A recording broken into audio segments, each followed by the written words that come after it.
Selamat pagi bosku, jumpa kembali bersama saya Cecilia dari Pilar Mas Investindo Sekuritas. Touch your heart, touch your profit. Nah, seperti biasa kita akan mulai saja nih market review kita hari ini, Rabu 5 Januari 2022 dengan episode licinnya minyak. Maka dari itu jangan kemana-mana ya bosku, tetap di channel Pilar Mas Investindo Sekuritas. Touch your heart, touch your profit. Pionir Sekuritas Channel di Indonesia.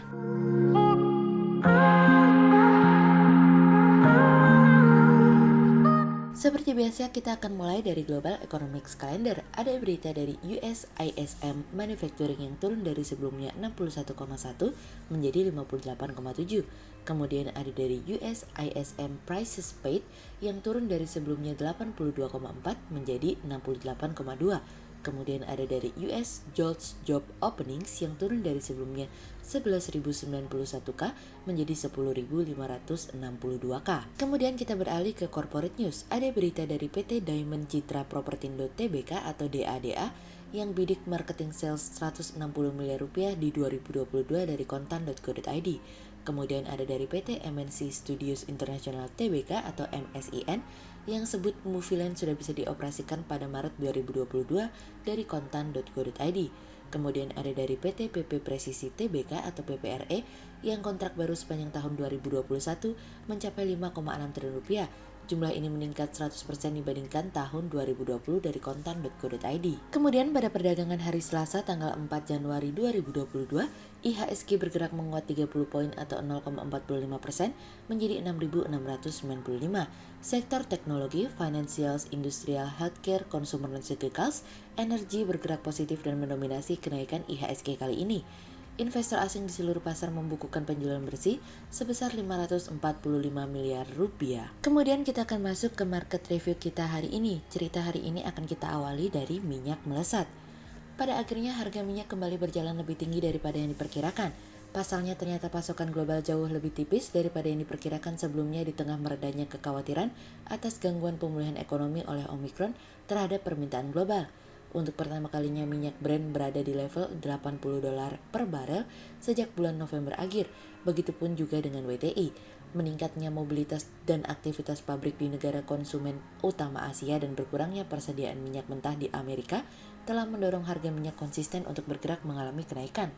Dengan permintaan masih tertahan akibat maju dan mundurnya Omicron, akhirnya sesuai dengan proyeksi kami dan konsensus, OPEC Plus setuju untuk melakukan peningkatan produksi sebesar 400.000 barel per hari yang akan dilakukan pada bulan Februari mendatang. Karena OPEC Plus setuju untuk menaikkan permintaan produksi, harga juga menjadi jauh lebih tinggi karena mereka yakin prospek permintaan minyak mentah global tidak akan terganggu dengan kehadiran Omicron. Tantangan terbesar selanjutnya adalah apakah bisa para produsen untuk mendorong peningkatan produksi, karena beberapa produsen berpotensi mengalami kesulitan ketika mendorong produksinya untuk mengalami kenaikan, contohnya Nigeria dan Angola. Komite Teknis OPEC Plus melihat bahwa minyak akan mencatatkan surplus sebesar 1,4 juta barel per hari dalam 3 bulan pertama pada tahun 2022 atau 25% lebih rendah dari proyeksi bulan lalu. Namun tentu kita harus mengapresiasi bahwa OPEC Plus pada akhirnya yakin untuk tetap berusaha memegang teguh rencananya secara bertahap untuk memulihkan produksi yang dimana sebelumnya terhenti karena pandemi. Konsumsi bahan bakar sejauh ini terus mengalami pemulihan sejak 2020 silam. Sejauh ini OPEC Plus telah mendorong kembali 2/3 dari produksi mereka yang sebelumnya mereka hentikan pada tahap awal pandemi. Mereka berusaha untuk menjaga keseimbangan pasar antara penawaran dan permintaan, guna menjaga harga minyak yang lebih stabil tanpa harus mendorong harga minyak mengalami penurunan kembali. Meskipun demikian, sekalipun produksi ditingkatkan namun mungkin tidak akan menyentuh 400.000, mungkin setengahnya atau bahkan mungkin lebih sedikit daripada yang diproyeksikan. Namun apapun itu, stabilnya harga minyak tentu akan memberikan salah satu dampak positif bagi kita semua, bahwa ada kemungkinan harga minyak di pasar akan mengalami penurunan sekalipun inflasi akan mengalami peningkatan seiring dengan konsistennya pembukaan perekonomian dan meningkatnya mobilitas masyarakat. Meskipun Cina mengalami tanda-tanda perlambatan permintaan, namun kami yakin bahwa Cina akan segera pulih. Kemudian cerita selanjutnya datang dari cerita The Fed. Seperti biasa ada desas-desus terkait dengan gosip kenaikan tingkat suku bunga pada bulan Januari ini. Seberapa banyak sih The Fed akan menaikkan tingkat suku bunganya? Beberapa ada yang mengatakan 2 kali hingga 4 kali. Tapi Presiden Fed Neil Kashkari mengatakan bahwa dirinya mendukung penuh untuk kenaikan tingkat suku bunga sebanyak 2 kali pada tahun ini untuk melawan risiko yang ditimbulkan oleh inflasi. Kashkari mengatakan bahwa dirinya telah memberikan usulan tersebut karena inflasi berpotensi bergerak lebih tinggi dan persisten daripada yang diharapkan saat ini. Inflasi bergerak cepat dan konsisten, bahkan pada akhirnya dapat berada di level tertinggi dalam kurun hampir 40 tahun terakhir. Namun tidak sedikit juga loh yang mengatakan bahwa masih banyak pejabat The Fed yang lebih suka menahan tingkat suku bunga acuannya mendekati 0 setidaknya hingga 2023 berakhir. Hal yang berbeda justru ditunjukkan oleh Bank Sentral Kanada bahwa mereka akan mulai menaikkan tingkat suku bunga pada awal tahun ini. Saat ini investor tampaknya di semua negara mulai mengesampingkan kekhawatiran mereka tentang Omicron. Hal ini yang membuat Bank Sentral Kanada semakin yakin untuk mulai menaikkan tingkat suku bunga mereka pada awal tahun ini. Setidaknya hingga saat ini ada dua pertemuan yang berpotensi, salah satunya akan mengalami kenaikan pertemuan bulan Januari dan bulan Maret. Hal ini akan menjadi keputusan penting bagi Bank Sentral Kanada, setidaknya mereka memiliki target tingkat suku bunga untuk berada di kisaran 1,5% pada akhir tahun ini. Kemudian cerita selanjutnya datang dari inflasi. Kenaikan dari biaya energi dan bahan baku dinilai dapat menjadi trigger pada kenaikan inflasi di tahun 2022. Hal tersebut cukup terlihat dari kenaikan harga minyak goreng seiring dengan kenaikan harga CPO di pasar global. Selain itu, faktor cuaca juga ikut memberikan kontribusi kenaikan pada harga cabai yang turut memberikan dampak pada kenaikan harga produksi. Kenaikan inflasi pada bulan Desember dinilai sebagai dampak dari cost push inflation, di mana konsumsi masyarakat belum sepenuhnya pulih. Kebijakan pemerintah dalam menaikkan harga gas untuk jenis non-subsidi ukuran 5,5 kg dan 12 kg dinilai dapat mempengaruhi kenaikan inflasi dan juga pengeluaran masyarakat. Tren kenaikan harga energi dinilai sudah cukup terbatas di tahun ini, namun kebijakan pemerintah untuk menambah porsi subsidi dinilai dapat memberikan dampak pada konsumsi domestik. Dalam hal ini kami melihat tarif dasar listrik dan juga wacana penghapusan premium serta Pertalite mampu memberikan dampak pada konsumsi masyarakat yang lebih besar di tahun 2022.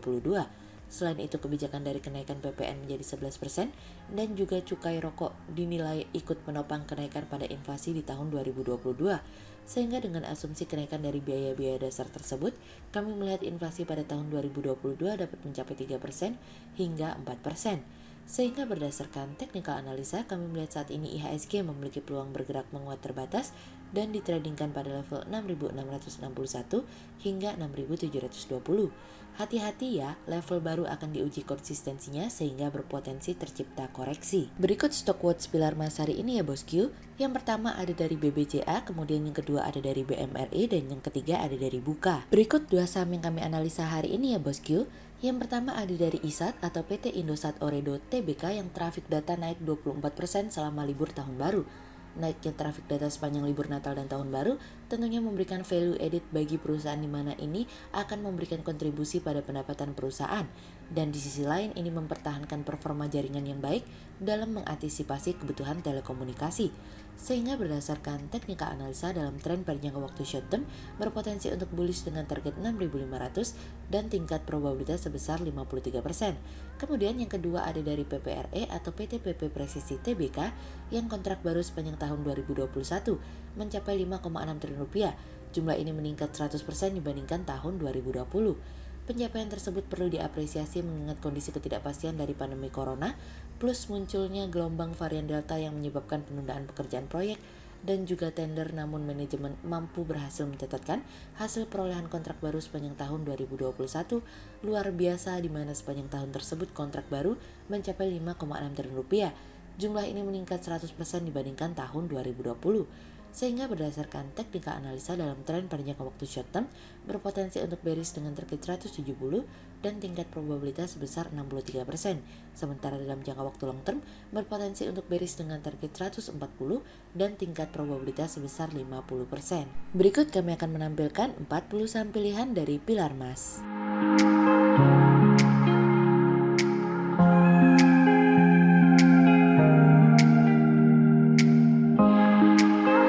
Sekian untuk review market kita kali ini ya bosku.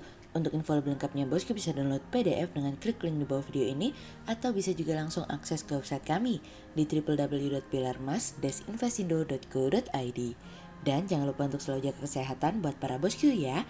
Kita akan bertemu lagi besok pagi untuk market review yang berikutnya. Jadi jangan lupa like, subscribe, dan tonton terus channel Pilar Mas Investindo Sekuritas. Touch your heart, touch your profit. Pionir Sekuritas Channel di Indonesia.